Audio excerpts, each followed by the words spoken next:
মনে হচ্ছে এনে চা তোমার খা। বৌমা খুব মডার্ন হয়ে গেছে। কালকেই দেখলাম ছোট ড্রেস পরে বাইরে ঘুরছে। আরে ওটাকে ওয়ান পিস বলে বিমলা। আমি তো কিনে দিয়েছি পরশুদিন আমার বৌমাকে। আমি চাই আমার বৌমা একদম টিপ টপ থাকুক, সারা পাড়ার মধ্যে সেরা যেন আমার বৌমাকেই লাগে। আমি যেগুলো করতে পারিনি আমার বৌমাকে দিয়ে আমি সেগুলো করাবো। এইসব দেখলে লোকে কি বলবে? কে কি বলবে? হ্যাঁ, একদম জিপ কেটে একদম থালায় সাজিয়ে দেবো। এই নে, চা খা তো। তোমার বৌমাকে এতবার বাপের বাড়ি পাঠাও?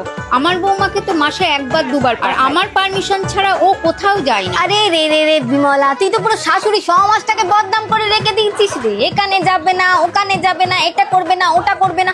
তোর বৌমার কপালটা পোড়া, তোর মতো একটা শাশুড়ি।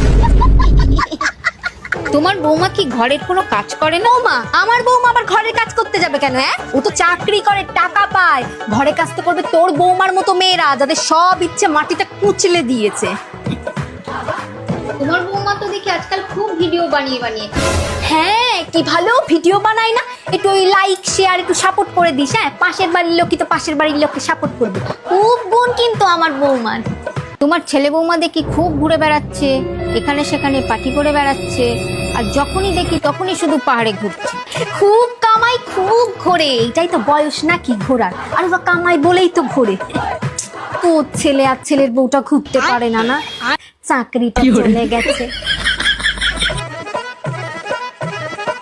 আরে বিমলা, চলে যাচ্ছিস কেন? আয়।